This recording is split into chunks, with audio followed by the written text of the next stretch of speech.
Hello, everybody, and welcome to another episode of Real Hawk Talk. This is Brian Nemhauser at Hawk Blogger on Twitter. And we understand that many of you are coming off of watching a vice presidential debate and watching flies land on people's heads and, actually some sort of conversation happening for the United States. Some of you, like Jeff, aren't even concerned about what's going on in the United States in terms of politics or probably otherwise, other than football. So this will be a bastion from political conversation, but we are going to have many conversations regarding your Seattle Seahawks, undefeated 4-0, first place in the NFC West, and one of, I believe, only two undefeated teams left in the NFC, along with the Green Bay Packers. Let me bring in the fellas. Start with Evan Hill at Evan in SEA. How are you? I'm doing well. I'm surprised you didn't start with Nathan. I thought he was on a roll there, and I thought he wanted to share some stuff with the audience. Nathan, is there something you'd like to share with the audience? Nope. Really? Nope. Okay. Thanks for that, Evan. What an amazing addition to the 109th episode. People will always remember the 109th episode of Real Hawk Talk. You can get those kinds of amazing interactions with the Real Hawk Talk crew if you join over at patreon.com/hawkblogger right now. And just so folks know, we've talked about it's $5 to get in. It's actually less right now. So through the end of this week, we're running a special promo because we know a lot of people want to join the community. You join on an annual basis instead of monthly. It's like $4 a month to do it. So through Saturday, you're going to do that. So now is a great time to join. Got a few hundred folks in the Real Hawk Talk Slack channel. Lots of good conversations there. That was probably among the first places that people were able to see the news about Snacks Harrison and other things going on. A lot of great folks crowdsourcing information there and having a good Seahawks conversation. So come on over to Real Hawk Talk on Slack by joining patreon.com/hawkblogger. Nathan at NathanE11. Would you like to explain your background, especially for our podcast listeners that may not even know what your background is? Sure. So the beautiful eyes, the beautiful black eyes behind me are those of Zach Whitman. You may know him from Field Goals. You may know him from Three Sigma Athlete. He recreated the Spark formula. And that's why every draft season we're endlessly talking about Spark and all that good stuff. And he also popularized the phrase "Let Russ cook." You may have seen him on ESPN, which was really awesome. But no, it's cool. He's a Seahawks Twitter guy and started tweeting "Let Russ cook" all the time because we were all mad that they didn't let him pass more, and now they do. And so if you are happy about that, you have Zach to thank. I think he did it all himself. Radicalized Pete, all by himself. That's pretty cool. All facts. It was very cool to see Zach. I do have to say, it was one of the best trolls I saw that someone called him Mr. Sun Limited on Twitter. That was, for those that are not seeing this, Zach is of the fair persuasion, a little bit red-headed and fair skin. So Mr. Sun Limited was a quality nickname. And we were a little disappointed, I have to say, on our crew that one Mr. Josh Cashman, Cable Thanos, to those that know him that way, did not end up making the cut. We were hoping he was going to be on there as well, but their loss, because we get to see Josh all the time. Finally, certainly not least, Jeff Simmons at Real Jeff Simmons in Canada in a new location, which we believe is going to have better internet connection. That is the rumor on the street. How are you doing, Jeff? I'm all right. So if the internet goes wrong here, I'm out of excuses. So we'll see. I can't beat Nathan's intro possibly. I can't beat Mr. Sun Limited. So happy to be back for another week. 4-0. Let's talk Seahawks. Sounds good. Well, we've got to start with the news of the day before we even get into the game from last week and look forward to this game. We've been hoping for months that the Seahawks were going to find and sign a quality defensive lineman. All of us wanted it to be a pass rusher. So what did the Seahawks do? They waited till the 4th week in the season and they signed like a 7,000-pound run stuffing defensive tackle. But he's a damn good one. Maybe the best. Damon Harrison is a Seattle Seahawk, and we'll talk about the fact that he is actually signed to the practice squad right now. And we'll go through all that. But before we get into some of those details, where's your excitement level on a scale of 1 to 10 when you heard the news that Damon Harrison, Snacks, as he is known, signed with the Seahawks? Jeff, let's start with you. I was around 8. I was pretty pumped up when Al Woods first left Seattle in the offseason. I wasn't as upset as a lot of people because I figured they could fill that role with another player. And the name I kept pointing to was Snacks Harrison. And I obviously didn't think it would happen now, week 4. But the fact that they were able to get him at this point of the year, I was pretty pumped up.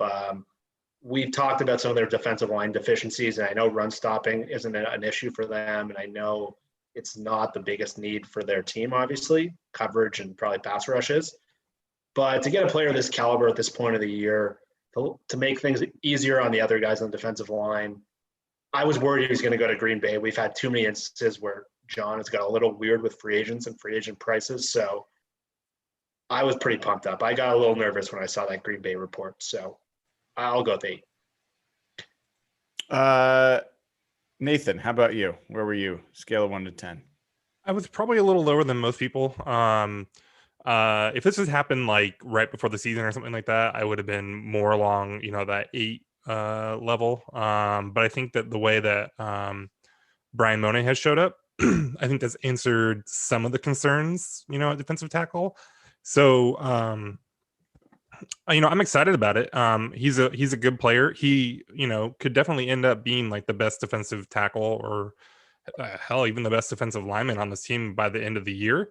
So I'm not down on this move in any way. But I do kind of see him now more as just a rotational piece than any kind of, major addition. I don't know that he's going to step in and just take a starting job and be the guy, right? I think they're going to continue to rotate these guys, and the depth part's really important. It's something that we talked about a lot, that they're really thin there. So that's awesome that they shored that up and that they got to do it with such a quality player. Yeah, Evan, I want to hear your scale of 1 to 10 reaction, but I also want to call out, I do think that Damon Harrison actually immediately becomes their best defensive lineman. You stole my talking point. Well, you take it you from stole there. I just was trying to tee you up. Go ahead. That was what I was going to start my commentary off with. Do they have a better defensive lineman, both either on the edge or interior right now than Snacks Harrison? And I think the answer is no. I think you could maybe say Benson Mayowa, but that seems like a little bit of a stretch.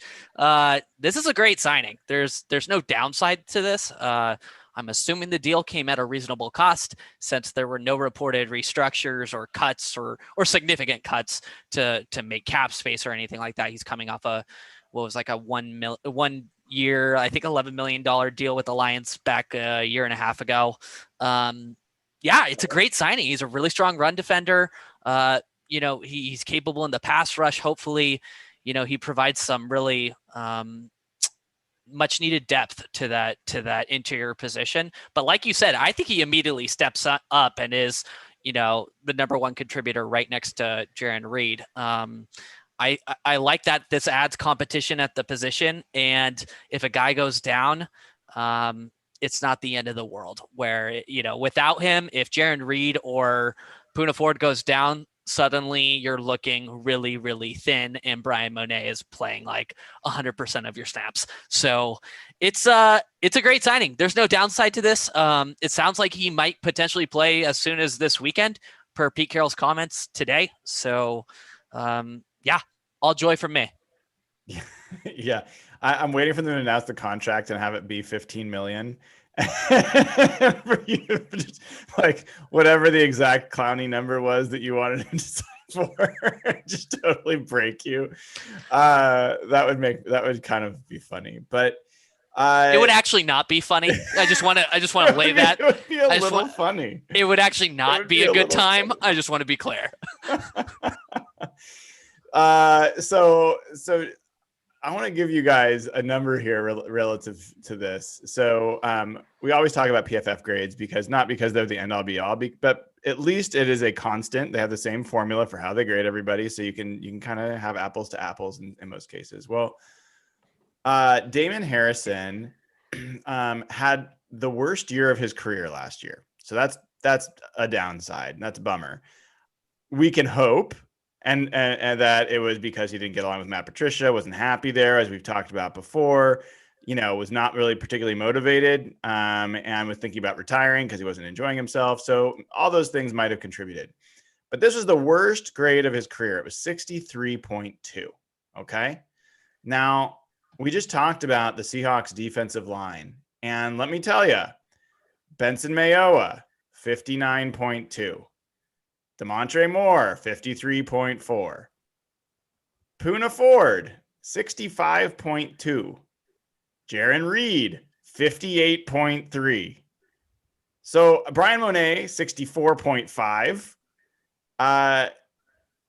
Anthony Rush is your highest rated defensive lineman at 67.3. So I would just say, again, Damon Harrison, lowest grade of his career was 63.2 last year. His previous, out of 5 of his previous 6 years before that, he was 90 or above. Elite, like all pro, first team, all pro level defensive tackle.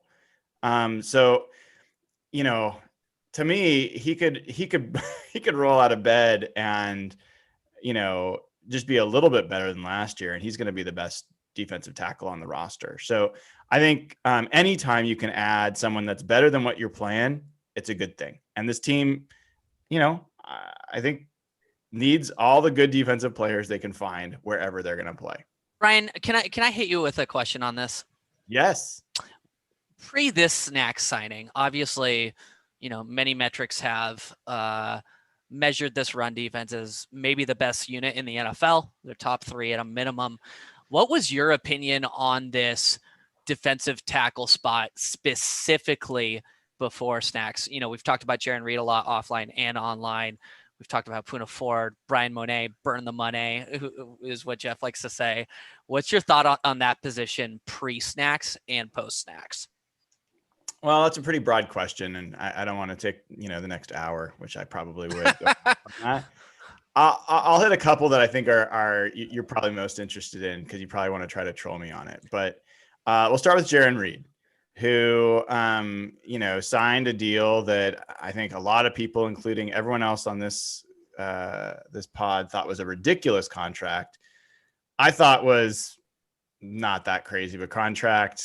I didn't think it was a great contract, but it in the grand scheme was not something that was too concerning for me. I think they signed him with the idea that there could be some upside to him from a pass rush perspective, but assumed that he was going to be a starting quality defensive tackle and a high quality run defender. I don't think he's shown the upside as a pass rusher. It looks like that's like who he is who he is. I don't know. There's still plenty of games left, but he's not been a meaningful pass rusher this year, but he is one of the best run defenders at that position in the NFL. So I think he's fine for what he is. I don't think he's I don't know if he's an $8 million or $7 million a year defensive tackle, but I think he's okay. I would say that, Puna Ford also, Puna Ford to me is the bigger disappointment, to be totally honest. Like, I really hoped, we were so excited about him being a difference-making defensive tackle last year, and he was just okay. And I thought, okay, maybe that was his first year starting. Now he's going to have an offseason under his belt, and he's going to come in and be an impact disruptor. he's had flashes this year, but he still just seems like a okay starter. So I think that's the one that bugs me most. And I'm just sticking with the defensive tackles. I'm not sure if that's what your question was, but I think Brian Monet and what's the other guy's name? Anthony Rush. Yeah. I think they've looked okay. But they're like better than what's been a pretty mediocre group.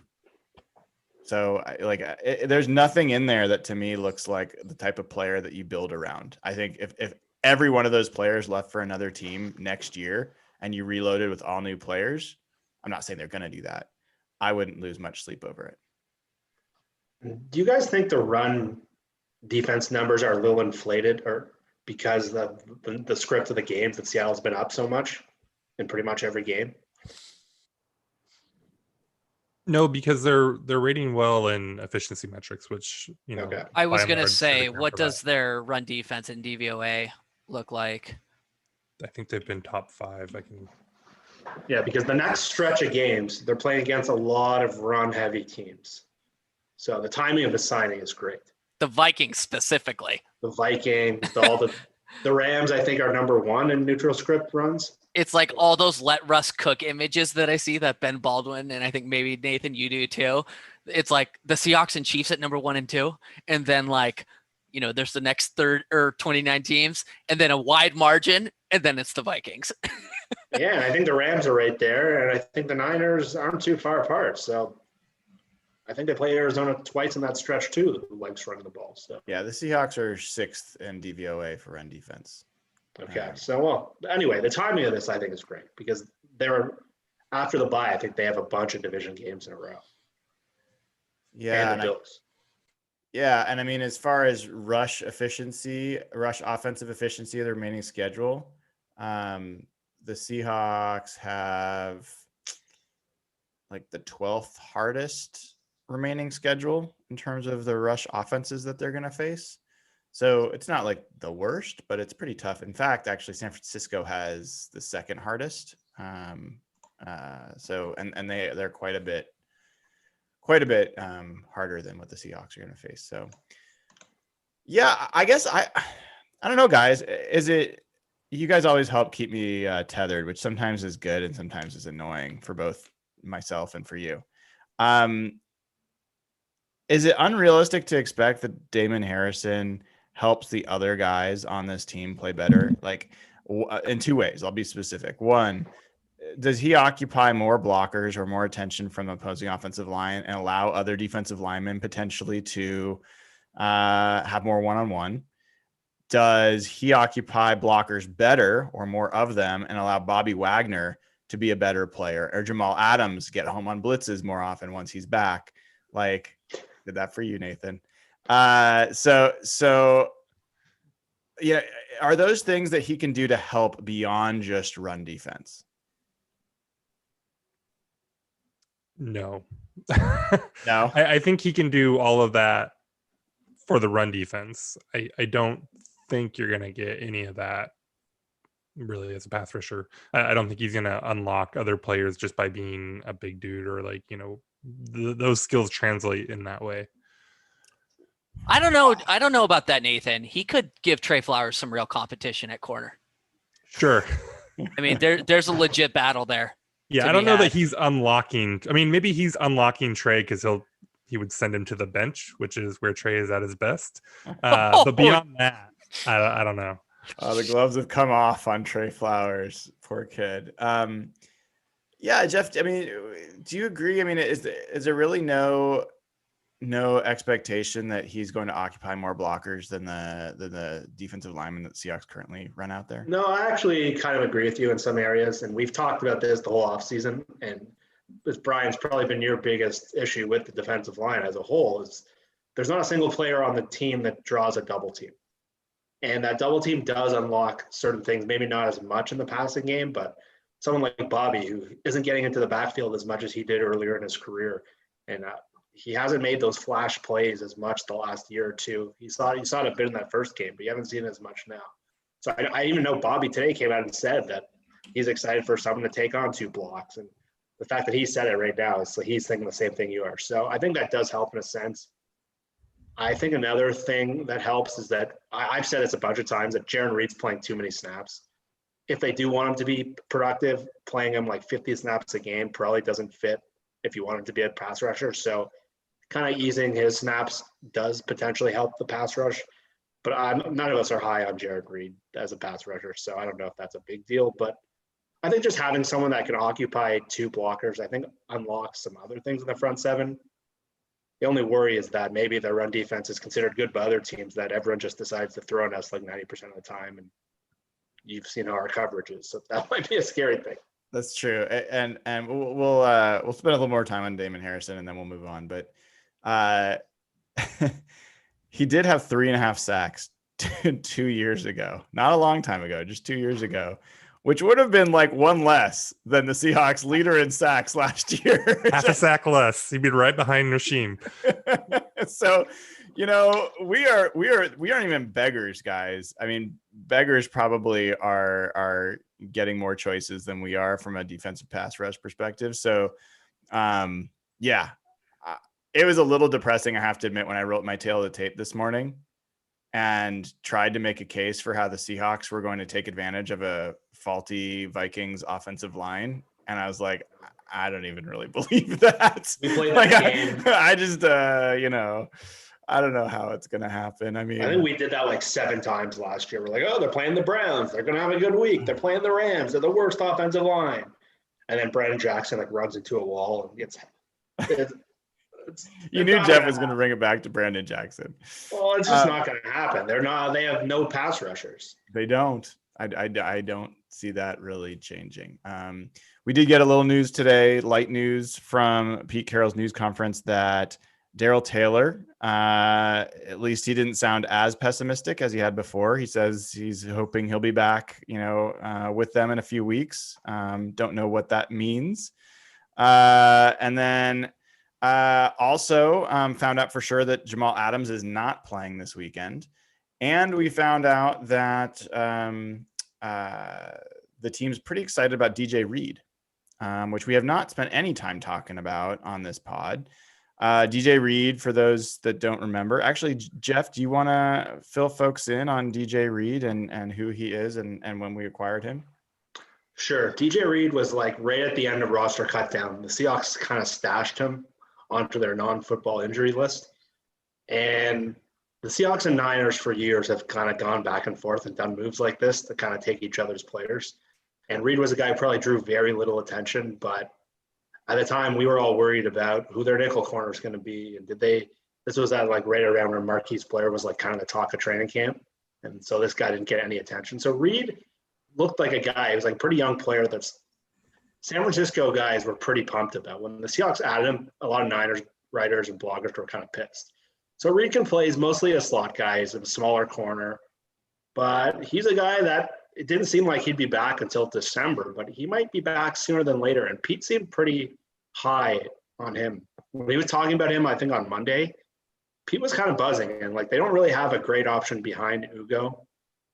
And to get a guy who can like come in and flash and as a young player, that's a great thing for this team, because if, again, we've talked about Trey Flowers so much on this show, having another corner that's capable really makes a big difference, because these guys, and Dunbar's got injury issues. I think that's a quiet, very important player down the stretch. Yeah. So Reed, likely going to be a nickel corner, but at least gives them some more depth there, which matters with Marquise Blair going out. And then Quentin Dunbar, another piece of news that we got today, went through walkthroughs today and is expected to try to give it a go tomorrow. Seahawks are facing Justin Jefferson and Adam Thielen, who ranked number 1 and number 2 in PFF among all receivers in PFF grade. How important do you guys think Quentin Dunbar is for the Seahawks this weekend? Evan, let's start with you. I mean, the cornerbacks have been a challenge. Do you believe that Quentin Dunbar can make an impact compared to starting someone like Trey Flowers? Yeah, it's really important, especially in the context of this matchup, just because Seattle's run defense is so strong. The Vikings absolutely love to run the football. They're consistently ranked like top 5 in early down run usage. If the Vikings are going to win this game, they have to be able to successfully pass the ball against this defense. And frankly, our secondary has given up over 300 passing yards in every single game this season so far. If Quentin Dunbar is not out there to play and Trey Flowers is, the guy starting, Kirk Cousins could have a field day. And the only way the Vikings win this game is if the Vikings have a field day over the air. Like I said, this matchup is especially critical for the secondary. Seattle secondary has mostly been a complete disappointment this year, and this would be a great get right game for them against what I feel like is a credible quarterback. Nathan, where are you on Quentin Dunbar? Through, it's only been like 2 games that he's played out of the 4? Yeah, I mean, I definitely haven't written him off or anything like that. I think they're doing, until the Miami game, they had been doing a lot of blitzing, and they've been doing some different stuff that I think made the cornerbacks and the secondary's job harder. So I didn't think that Dunbar had played well by any stretch. I think he played. Yeah, he probably played better than Trey, which is but it's a low bar, right? So, but yeah, so I mean, this is a guy that we had a ton of hope for, and so I think it's encouraging that he's coming back and replacing a player who has struggled so far, and hopefully he comes back as the guy that we had expected him to be, and that could be a huge boost. Yeah, it's interesting. I just think I think people might not really realize how good this Vikings offense is, and I think they look at the 1-3 record and think this is just an easy game heading into the bye, 5-0, staring the team in the face. The Vikings have scored over 30 points in 3 of their 4 games. The only game that they didn't score 30 points was against the Colts when they scored 11, and the Colts defense is far and away the best defense in the NFL right now. So, which is weird to say, by the way. Like, I'm not it's hard to believe that, but thank you 49ers for trading away good players. We appreciate it. So, I was looking back at the stats I had shared earlier. I retweeted it, but they're, I think, tops in explosive play rate. They have not only, explosive plays on the passing side, but from the rushing. With Dalvin Cook, they've got great weapons at the receiver position we just talked about. They've got Kyle Rudolph at tight end. I mean, this is a legit offense, and they have all the weapons you need. People like to shit on Kirk Cousins, and I get it because, he's Kirk Cousins, but he's not Jimmy Garoppolo. I mean, he's not terrible. So he's not Kyler Murray. So that's for you, Evan. Pay attention. Anyway, so yeah, I mean, I guess I'm kind of curious for you guys based off what you've seen of the defense. Are you concerned that this could be a game that gets away from the Seahawks and that they aren't able to contain this offense? I think, if you look at the numbers, like if you look at DVOA, this looks like a pretty ideal matchup for Seattle. They're 16th overall in DVOA on offense, 4th in running, but that's a strength on strength. That's a matchup Seattle is okay with, and then 24th in passing. Now DVOA is not perfect. Like you said, they put up some points and stuff, but so from that perspective, it looks like a good deal for them. I would say that Cousins is the type of quarterback who very well could take advantage of the issues that they have. His struggles come when he has to improvise or do something like out of structure. And so far, Seattle's defense isn't forcing quarterbacks to do much out of structure, right? Quarterbacks have a pretty easy time of going through the reads and doing what they want to do, right? The plays tend to work. So from that respect, I think it could be a little troublesome that Cousins could just be a little surgical about it. But I don't know. It's hard to be too concerned with what we've seen from the Viking offense this far. Like, Yeah, let's go ahead, just Evan. take a moment to say, like, Kirk Cousins has not been great this year, or even good. Oh no, it's been pretty Like, bad. Exactly. Like, he has 6 touchdowns, 6 interceptions on the year. He's taken a ton of sacks. I think he's on like 12 sacks for the year. He's not been great. So I But just that's think the thing. He's been hit or miss for sure. But like I said, this is actually the offense's first in the NFL in explosive play rate. They're first Sure. in the NFL in explosive passing rate. They're third in explosive rushing rate. 15% of their pass plays have gone for more than 20 yards. 16% of their rush plays have gone for more than 10 yards. This is I'm reading a tweet from at Nick Olson, OLSON NFL. So I think he's a Vikings fan. But those are impressive numbers. And Gary Kubiak is an offensive coordinator who has actually given the Seahawks some trouble at times in the past when they've had to face him. and I don't know if we've mentioned Justin Jefferson. Yeah, Yep. he kind of unlocked some stuff. Yeah, he's their rookie receiver that they drafted this year. He already has like 350 yards, 3 or 4 touchdowns on the year. They have some weapons for sure. I think it'll just come down to Kirk. So I do want to take 1 second since we are talking about the Vikings and our good friend. I actually have he's our good friend, and I'm not positive how to pronounce his first name because I only know Arif, Arif is what I was going to say. I believe. Arif Hassan over it's at Arif Hassan it's ARIFHASAN NFL is his handle on Twitter. Definitely a must follow. Great guy, lots of good information. He's even got a blue check. He's legit. So somehow He's That doesn't Jeff mean tier of Tweeter. I Like, can say, I he's can tell you way firsthand, up he's there. nothing. So Arif is much better than I am. he is kind of an honorary Seahawks Twitter member for some Not crazy- honorary. He's No, like he- a founding member. Yeah, he's like an original Seahawks fan from 1975. There is no Seahawks Twitter without Arif. He's just Okay. core to the Seahawks Twitter being. Yeah, he fits all the qualities. Yeah. I started following the Seahawks because of him. Yep, it's true. Shut up, really?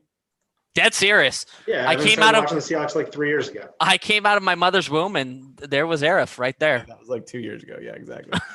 The reason I bring him up, other than to give him a shout out and hope people follow him. So there's always a good back and forth with him during games against the Seahawks when they're playing the Vikings. And he's doing a fundraiser this week. It's donating to the Lavender Rights Project to help trans, non-binary, gay, bisexual, lesbian, queer people in Washington State. They've raised over a couple $1,000 so far. It's the URL, if you'd like to contribute, is Arif, ARIFS, Arif's fundraiser.fundraise, FUNRAISE.org. So take a look. We'll retweet that on my account so people can find it there. But good on you, Arif. Always good to have fun opposing fans to joke around with and raise money for charity. You know, guys, we're always about that. So, all right, back to it. So we had a very lively discussion in our Real Hawk Talk chat about the amount of blitzing that the Seahawks have been doing and how much we think that Ken Norton is causing problems for this defense versus helping this defense. And I think the tweet that kind of kicked it off was from Bob Condotta, who said that they blitzed, I think, only on 5 of, I'm looking for it right now. I should have had this up there. 5 of, here it is. 5 of 45 pass attempts against Miami versus the week before against Dallas, they blitzed on 23 of 57, which is 40% of pass plays. And the Seahawks for the first time had fewer than 10 explosive pass plays against them. Where are you guys at about blitzing in this defense? Do you want to see them trying to artificially create pressure with blitzes, or do you want them being more conservative and limiting some of these big plays? There's pros and cons to both. So Jeff, I'm kind of curious where your head's at on this topic.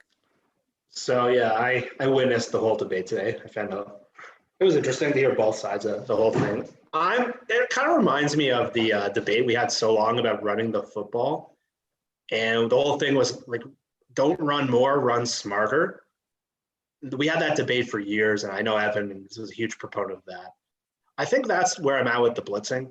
I'm not saying we need to blitz more because that's an Adam's strength. I think they're blitzing too much right now, but I think they need to blitz smarter. And the whole point of the blitz is kind of a deception move. It's kind of, and I think when you make it obvious how you blitz, I think it kind of defeats the purpose. So if you look at the Dallas game, for example, this is where it knows to me. Jamal was like lining up exactly where he was going to blitz.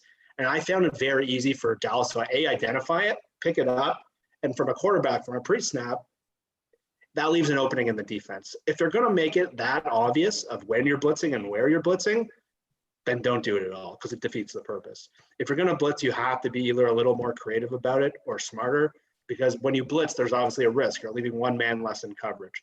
So when you make it that obvious, it almost defeats the purpose. So unless you're going to disguise it or kind of throw some people from different points, if you're just going to line them up where Ezekiel Elliott's standing and have them run in a straight line, that's stupid. And you're kind of wasting Jamal Adams and you're kind of blowing up the whole defense. So if you're going to blitz smarter. That's my point. Yeah. So Nathan, I mean, you and I are some of the primary discussers of this topic. I'm kind of curious, what do you think about what Jeff was just saying? Do you think it's about volume of blitzing that needs to change, or better disguising of blitzing, or are you fine with the blitzing levels that they had before? What's your kind of perspective on this? This is going to make you mad. I don't really like blitzing. I think it's a bad strategy.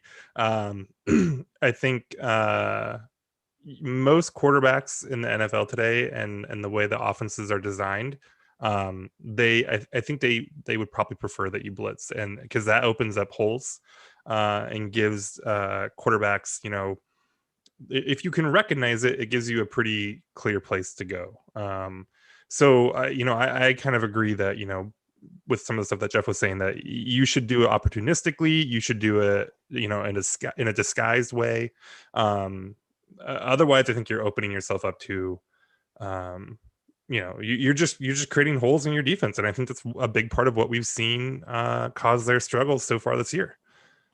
Yeah, it's interesting, Evan. Back in the LOB days, a team that was known for their pass rush, they were one of the least blitzing teams in the NFL. Pete historically has always been much more concerned about sound foundational defenses that did not give up the big play. And in fact, he was asked today, what are the most important ways to determine whether you're playing good defense? Number one thing he said, limiting big plays.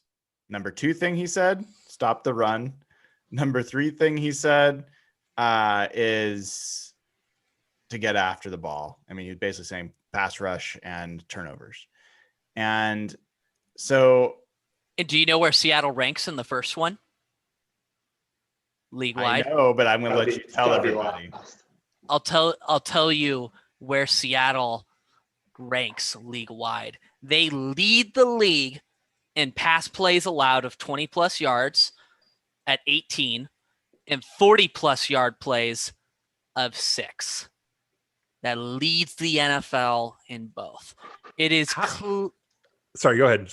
It is clear they are attempting to compensate for a very weak pass rush. This is something we discussed all year long. It is clearly not working. I echo everything Jeff just said about being at least a little bit less predictable about it.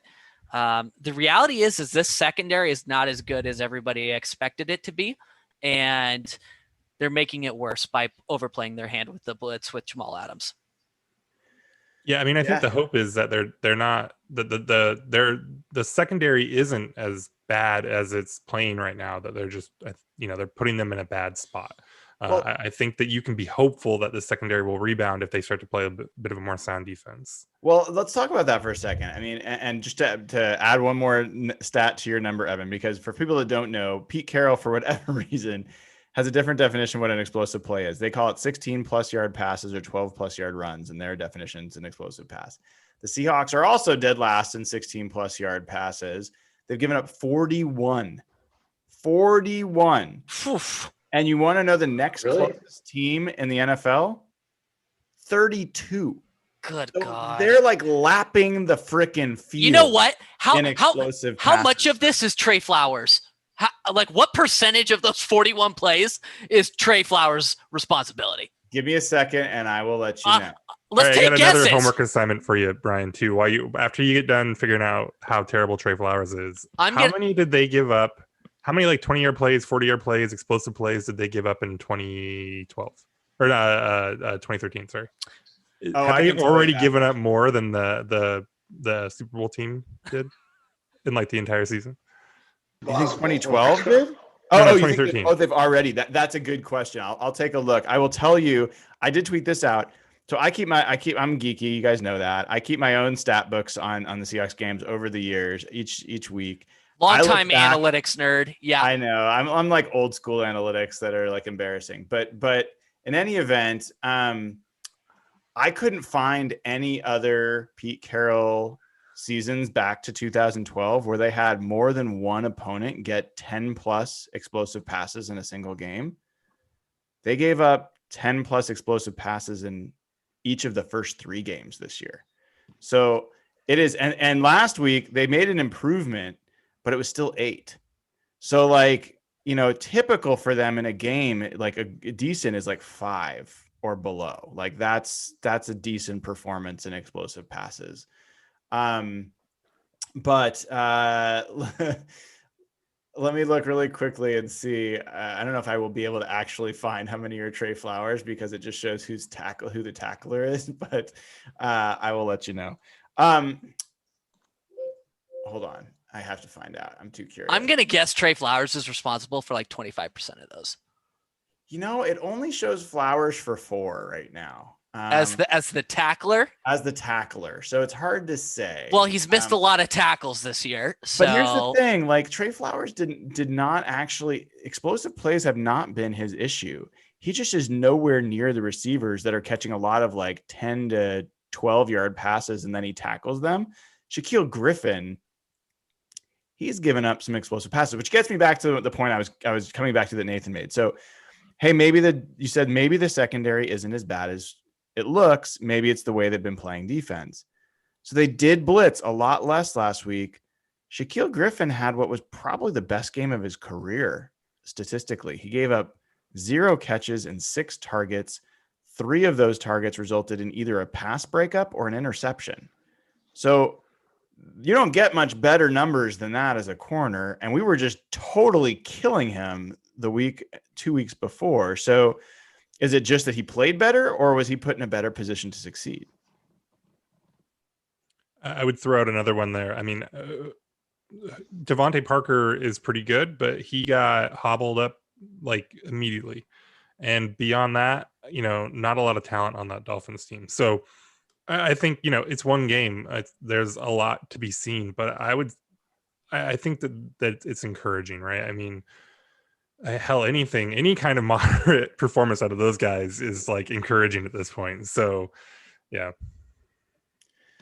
All right. So, we're going kind of all over the place and I'm going to keep us meandering because there's so much topics to talk about. We're going to take a brief detour from talking Seahawks because I think it's worth us having a quick conversation on what's going on with the COVID situation in the NFL and the Titans. For folks that haven't been following, had an outbreak, number of personnel, people that were off-field personnel, and then players as well. And then subsequent days had additional tests, had a game postponed. And then I believe the news broke today, if I'm right, that they actually went against league policy and actually held a practice. Either they or someone else photographed said practice, which is one of the stupider parts of the story.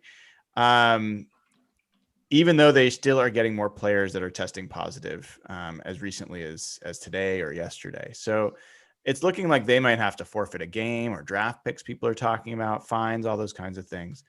So let's take a quick few minutes on this. So where are folks on how you feel like this is going so far overall for the NFL, and how do you feel about the potential of this season potentially being impacted further than what we're seeing right now? How are you guys feeling about the season actually completing based on the way things are going right now? Jeff, let's start with you. I'm concerned. I'm concerned every day I see a positive test, or I'm hoping every morning I wake up, I'm on Twitter usually in the mornings, and that's now become the first thing I'm reading. I'm looking to see if there's positive tests. I'm looking to see the Titans thing has blown up in the last week and a bit. Today, Stefan Gilmore came out, and there's been some guys on other teams. So I'm deeply concerned that that the protocols weren't good enough to begin with, because look what's happened with the Titans. I'm concerned that people aren't taking it seriously enough, because even when the Titans were starting to get that public shaming, you saw Roger Saffold, one of the guys from the Titans, come out and kind of defend their actions. And he was pretty confident about it, which is kind of mind-blowing. And just knowing the risk they're putting other guys up against just to play football. So I don't know if this model is sustainable. If they're not taking it seriously, I don't know if people got too comfortable, because the first 3 weeks seemed like things were going really well. So I'm very concerned. I don't know I think the best idea, and Evan's mentioned this a lot on Twitter, is that everyone needs to bubble. I think obviously that's the best possible solution for the league, but I don't know if they're going to be able to do it at this point. So I'm concerned. I'm hoping people start taking it seriously, and I'm hoping the Titans are properly punished to kind of send a proper message to the rest of the league that this isn't a joke. Now, what is a proper punishment? Because I saw some talk that a retroactive forfeit probably isn't possible with that Steelers game, because that practice took place this week, I believe. And that game was already rescheduled. So their upcoming game this week, I forget who the opponent is, I feel as if they should be forced to forfeit that game. This is an extremely, extremely fragile situation. I don't understand I'm not a football player. I'm not an NFL player, but discounting the entire health impact of this and like what it could do to your coaches, your family, your children, like this is your livelihood. Like you get paid if NFL games are played. If NFL games are not played, you do not get paid. And the only way NFL games get played is if everybody tests negative and COVID-19 isn't spreading to every player, person, family member, child, wife, husband, whatever. I don't understand why they wouldn't take this more seriously. Is like you said, is this just some players becoming lax about it? But there's some rumors that the coaches were aware of this. It's a cluster. This is like completely unacceptable. This situation could easily spiral out of control real quickly. And it looks like the Titans, these players, including Ryan Tannehill, intentionally, I would go as far to say potentially maliciously, like disobeyed these rules. And it's going to impact a lot of people, and they should be punished for it. Nathan, anything you want to add before we shift topics? No, I mean, it's just such a bummer. Like it just really blows it. This had been going so well. It was going way better than I expected it could without doing, really, kind of the NBA bubble type precautions. And it I don't know, it just looked like it was going to work. And now, there's the Titan situation, which we talked about a lot, and which was just completely egregious and negligent on the part of those players and coaches if they were involved. But then I don't think the NFL did a good job with the Patriots game and rescheduling that. It seems like they maybe had that game too soon. And now, you've got Gilmore who's tested positive, and there's the photos of him and Mahomes talking to each other, and it's outside, but they're really close. And so, it's just, it was really awesome to have football back and everything going so well. And it just sucks that now we're at a point where all of it is feeling like it's in question.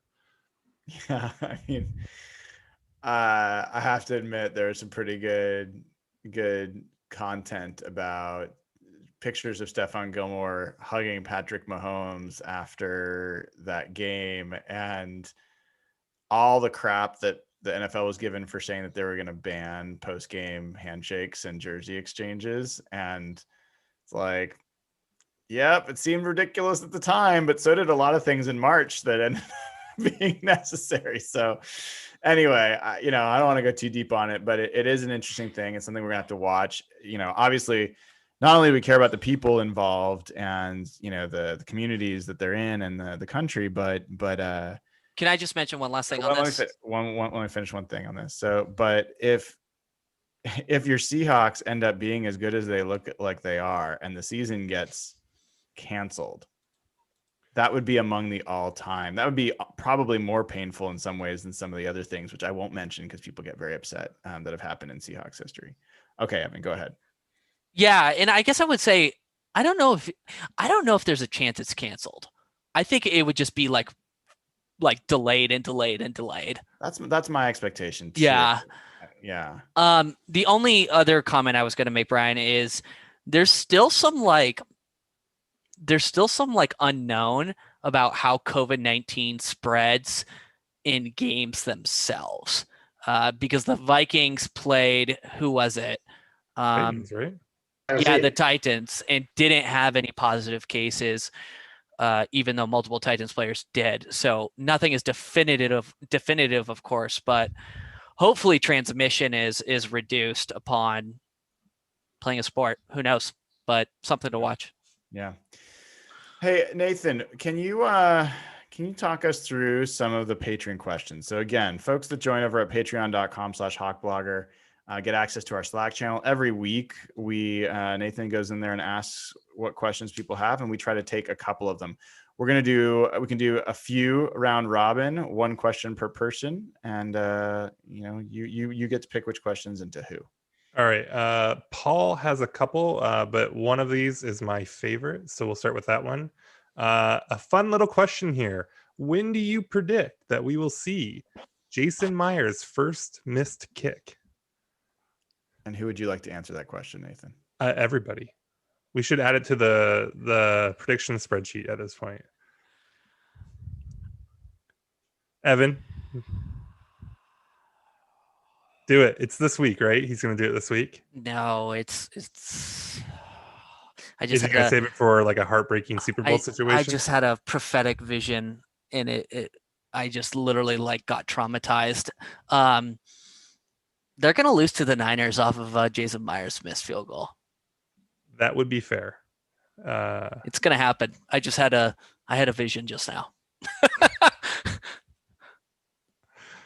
Brian, first Jeff, game. any takes on this one? Over under 2.5 games. I'll just say that 55-yarder he made got very little conversation. That was a great kick. Pretty low, but I was gonna say, if I remember right, it wasn't the most I didn't have a ton. It wasn't the most artful kick, no. But wasn't he kind of smirking about it afterwards too? Like I feel like he knew he kind of. Hey bitches, he made the field goal. Oh yeah, totally. Hey, I'm trying to compliment the dude. Okay. Okay. Don't go around and say nobody talked about the 55-yard field goal, because guess who on this podcast immediately after the game came on here and said, you know who's not getting a lot of love? Jason Myers, supposedly the overpaid kicker that everybody said would ruin the Seahawks. Guess what? Was it Dana? It was she false. The one that came on the podcast and said that? It was false. It was false. Yeah. Next question. Okay. Do you, Jeff? Did you want to chime in on Jason Myers missing kicks? I get scared every time he comes out to kick, so I'm going to say the under on that. All right. From Udit, our offense is great. What's something you would do to improve it? This is a little bit tough one to do on the spot. I feel. You need to I have direct an the easy question answer. at somebody. Do I? I thought we. I have an answer, and I want to answer this. All right, Brian, you want to go first on this one? Yes, actually, I do. What's the question again? I didn't really listen to the question. The offense is great, but what would you do to improve it? So I think the biggest thing is I'd like to see them be more aggressive on fourth down. I think they've done okay so far. There've been a couple kicks that I think they could have, a couple plays where I think they could have gone for it and they chose not to. The only other thing I'd call out is this has been they've been a good third down team in the sense that they haven't had a lot of third downs, but they've been really poor at converting them. So I'd love to see a little bit more of Skybox Shoddy showing up in third down situations to keep the team on the field a little bit longer. Jeff, do you have an improvement you'd like to see him make? Yeah, I'm pretty sure I'm stealing Evan's answer here. I swear to bad. God. I think it is. And sorry, Evan. Stop giving Travis Homer snaps. There has to be a correlation between the drives that Homer gets first down plays and failed drives. There has to be. It just feels like every time that happens, the drive blows up. And we saw DJ Dallas last week, and minimal snaps look significantly better. His missed tackle rate was better. I think his PFF grade was pretty good. His elusive rating was good. He's just a better player. This looks like another one of those situations where like Shamar Stefan is getting more snaps than Puna Ford. It's mind-boggling. There's no reason to keep doing this. All right, next question. Dallas. All right. Where is Philip Dorsett going to fit in? This one's from Paul as well. David Moore's been, he says effective. I think that's grossly underestimating his performance so far. I think he's been pretty awesome this year. Freddie Swain has caught some wide open balls and run with them. So where does Dorsett fit in if he comes back? Hold on. You're slandering Freddie Swain. How do receivers get wide open? Skybox Shoddy. Sometimes it's the route running. Like Swain's touches have been pretty manufactured.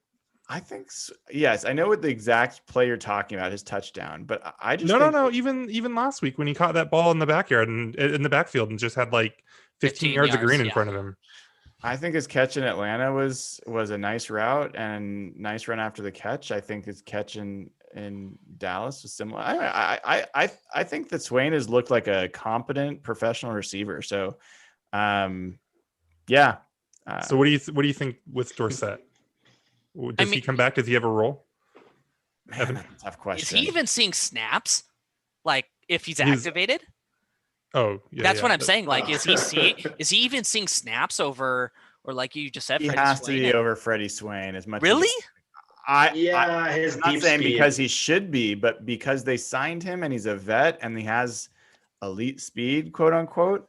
They're going to want to see him out there, even if it's only for a little bit. I just can't see if they play him above David Moore. Oh, that would be criminal. Oof.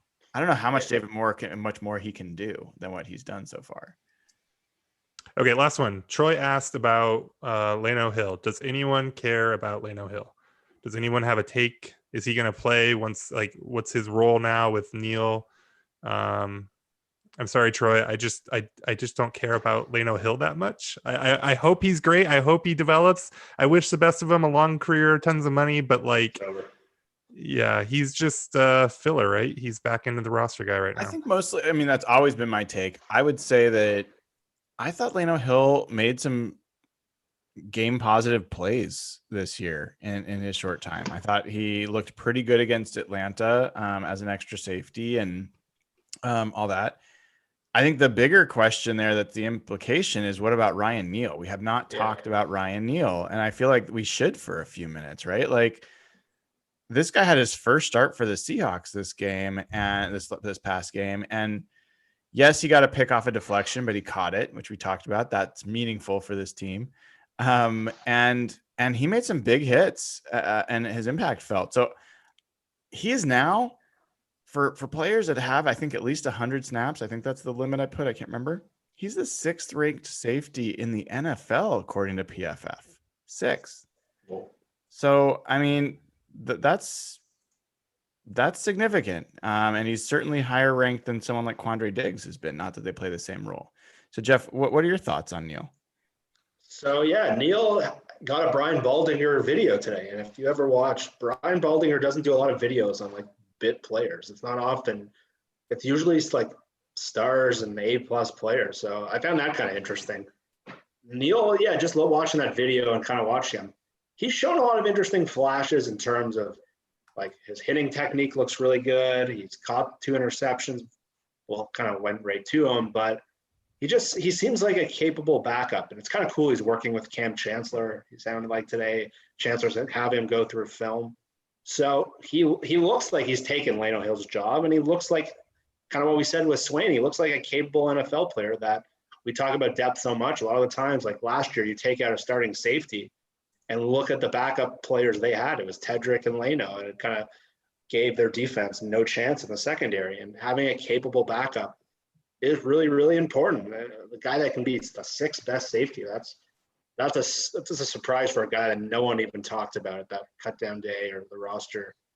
That's a nice surprise for them. Anyone else on Ryan Neal? If not, Nathan, how are you feeling about your 1-3? Really good for the first 4 games of the Seahawks season. Really, really good. I know it's a little bit of an outside, like the odds have gotten a little worse since we did the prediction, but I still think there's a chance. So I feel great about it. Yeah. I am really curious though. Like I'm going to come out. I think this is a Super Bowl team. I think the Seahawks are the best team in the NFL. I think they have clear flaws that are going to have to be addressed. I think their offense and the people running that offense, like on the field, Russ and the position players they have, I think they can do it. I think they've got a schedule that's incredibly favorable, even with the division games. Where are you guys on this? Like, are you guys like, yeah, I still need to see this, this, and this before I believe? Or are you guys kind of in that this is a team that has what it takes to potentially get to and maybe win a Super Bowl? Brian, we keep talking about this. I'm not sold on the defense yet. I'm really not. I think somebody compared them to the 2013 Broncos the other day. I don't know if it was you in our group thread or maybe it was somebody else. I compared it to the 2005 Seahawks. Okay. Well, similar. Yeah. I mean, obviously this offense has what it takes to win a Super Bowl. But if they come against a team with a really good defense, I'm not sure our defense could hold up and keep us in a game. I really am not convinced of that yet. I'm not saying it's impossible. We just need this secondary to come true to form and be who we thought they were going to be in the offseason. So I'm a cautious yes, but I need to see more from the defense. Nathan? I think I'm in the same place. I don't think it's a stretch at all for Seattle's defense to be as good as Kansas City's was last year. And I don't think it's a stretch at all for Seattle's offense to be as good as Kansas City's last year, the way they've been going. So I think it's definitely feasible. Brian, you compared them to the 2005 Seahawks, which just I think stylistically is what you're saying. And I think that's probably fair. And, they were right there on the doorstep. So I don't feel that they're like, really commanding favorites to do it. But I think that they're definitely in the discussion. And I still think that, anything outside of like an NFC Championship game appearance is going to be pretty disappointing. Yeah. Normally, I'd probably agree with you guys, but it doesn't really seem like anyone in the NFL is playing defense right now. Like the Colts are the only team who really have an imposing defense. I think Brian said the Seahawks are like 9th. Some of the stats are a little iffy, but they're like 9th in the NFL. It just shows how bad the defense is across the league right now. I don't know if that's something related to the fans. I don't know if it's easier to pass this year, but if you have Russell Wilson going this good with the receivers he has, I think this team can win any game, and I think I'm more confident in this team than I've been probably since 2014. And you need one unique strength to get, and I think the Chiefs is a great example. The Chiefs probably should have won Super Bowls the last 2 years. They had the most dominant unit in the league, and I think all you need is the defense this year to be opportunistic. And if the secondary can just keep up, make turnovers, make a few plays here and there, I think that's enough to win a Super Bowl. Yeah, and I mean, Football Outsiders right now has the Seahawks as the second most likely team to win a Super Bowl. They're at 10%. The Chiefs are at 19. I mean, I know we're a little past time. Hopefully, you guys can stay a few more minutes. But NFC contenders. I mean, Green Bay is obviously they're the only other undefeated team. Where which is the team that you look at in the NFC and you're like, man, the Seahawks would have a lot of trouble beating that team. Not that they're clear favorites, but like, what's the team that you're like, man, that would give the Seahawks a lot of trouble. The Rams still scare me. I think that's a good one. They're 3-1, not undefeated, but their demise may have been greatly exaggerated. They're a leading contender in the NFC. Jeff? I'm going to go with the Packers. I think they're similarly built to Seattle in terms of how good Aaron Rodgers is playing. What they've done with motion to kind of unlock Rodgers, because he really fell off the last couple of years. He looks kind of like peak prime Rodgers right now. And then you add that they have a top end pass rusher. So Darius Smith is probably, I think, the most productive pass rusher in the league right now. So basically they're like Seattle, but with a pass rusher. So that would worry me. And just based on what Rodgers has done to them in the past with like drawing guys offside and all that kind of crap. And I hate Rodgers. He's probably my least favorite player in the NFL. So I hate saying this, but in terms of like a one-on-one matchup, that would worry me. Yeah, I mean, the one that I'm kind of keeping an eye on is the Bucks. That's of those teams, the one that has a defense and an offense and has a quarterback who has won a few Super Bowls in his time. So certainly, like, push comes to shove, I would rather play Jared Goff in a playoff game than Tom Brady. But and also Bruce Arians, for what it's worth, has beaten the Seahawks and Pete Carroll more than his fair share at times. So that's one that would be an interesting one. And in fact, as of this week, the Bucks are number 1 in the NFL in DVOA, number 1 ranked team, which is kind of crazy to me. Yeah, but when has Tom Brady ever beaten the Seahawks? Isn't he just like 3-1 against Seattle, right? Isn't that 1-3? 1-3. Or I'm sorry, yeah, Seattle's 3-1 against him. So I think that's in the bag. Yeah, I'm not afraid of Tom Brady either. I'm really not. That's the thing. I'm not afraid of any of those teams. I think Green Bay, I think would be a tough one. I wouldn't want that. But if the Seahawks are home, even with no fans, against pretty much any team in the NFC, I think they're the favorite. And I think that they have a decent chance to get the top seed, even though everyone's like, hey, they got the tough division. I'm optimistic about this team. And I know people are like, why are we talking about this right now? It's like, hey, like it's a legitimate conversation for this team. I mean, these starts matter. Like, these wins matter. Like, they're not just 4-0. Like, they're tied for the lead in the NFC for what is the number 1 seed. Like, yeah, it's early, but like a fast start matters, especially in the context of the Seahawks, who typically only get better as the year goes on. So, Evan, you mentioned an interesting point there with the Rams. I didn't really think about this when we were talking about this earlier. But Wade Phillips had a tweet today that kind of got us going. The Seahawks have been like dominated by Sean McVay and that Rams offense. I don't know if they'll do this, but that would be a great guy to have on staff that kind of counteract that. Because who would know the McVay offense better than Wade Phillips, who's worked there 2 years and kind of helped build that team? I never thought about that till now.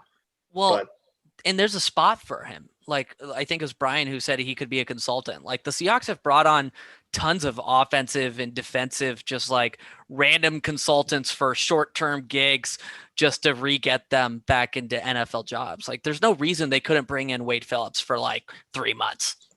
Right. Well, and Wade just Phillips to learn that offense, it's worth it. Yeah. I mean, Wade Phillips actually knows how to potentially create pressure on defense, and maybe, I don't know. I am very, very, very, very low on Ken Norton. So can I follow up with a question on that to you, Brian? Yeah. You're low on Ken Norton. We're all low on Ken Norton. But would you, if you had the power to, fire Ken Norton mid-season right now and hire Wade Phillips? Or is that not a risk you're willing to take? I don't think that that's the way I would handle the situation. I mean, I to be totally clear, I wouldn't have hired Ken Norton in the first place. Not that anyone cares what I would have done in an NFL coaching situation, but I I do not think he is qualified to be a defensive coordinator. I don't think he's done anything to prove that he is ready to be a defensive coordinator. And when he's done it, he's been bad at it. His defenses have been bad. I don't think he has we talked about Tom Cable and his history of offensive linemen or offensive lines and pass protection. It was his legacy, like through all the way back to the Colts days with Tom Cable. He had or Falcons, I should say. He had bad pass protecting offensive lines. Ken Norton builds bad defenses, calls bad plays. So I just think he's troublesome. I do, and I have advocated in our chat about like bring on someone to augment him. And so you don't have to really pull out the entire, person out of the system, but you can have somebody who's a specialist come in and help patch some of the holes that he's creating. And honestly, we haven't talked about it much, but he and Pete Carroll are kind of sparring through the media, and it's not explicit and like terrible, but compared to what Pete Carroll and his coaching staff usually put out in the press, it's pretty damning when Pete Carroll is saying, yeah, we had some communication problems. Ken Norton says, no, our communication has been great. Those are the same day, these guys both are in the defensive areas. I think Pete Carroll today, he was saying about explosive plays. You saw that we kept guys in front of us. We blitzed less. Ken Norton is clearly a proponent of blitzing, and he loves doing that. He likes being aggressive that way. So I think that there's some conflicts there that I think we are seeing Pete maybe step forward and asserting himself a little bit more, just the way he did with Shoddy a couple years ago when he felt like Shoddy was overemphasizing our ability to pass the ball when Jermaine Ifedi was still out there at right tackle. So whether people agree with that decision, that's kind of what I'm seeing going on. And maybe they bring in someone to help buffer that. All right. Let's talk a little bit about Vikings, what happens in this game. So Seahawks 4-0, Vikings 1-3. Seahawks favored by, I believe, 7 points. They opened as, I believe, an 8-point favorite. Sunday Night Football. Kirk Cousins does not have a good brand on primetime games. The Seahawks do. The Seahawks have beat the Vikings on a pretty regular basis, regardless of where they play. We've already talked about where there's some different, strengths and weaknesses on these teams. This is a game for the Vikings where they just won their first game. They're going to be looking to get back into the division, get back into the playoff race by beating an undefeated Seahawks team. Seahawks have a weak defense. Seahawks have a bye week coming up. How are you guys feeling about this game? I'd like a score prediction from each of you. And let's start with you, Nathan. I should really be prepared for this better. We do it every week. 34-24, Seattle. You want to expound on that anymore? No. Okay. No. Good offense, bad defense.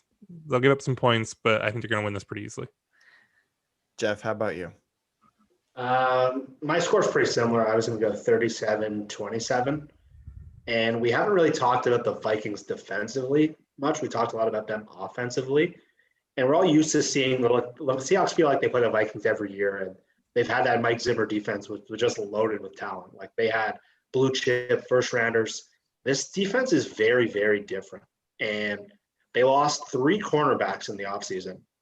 Xavier Rhodes, Mackenzie Alexander, and I believe their other starter, Trey Waynes, who's hurt.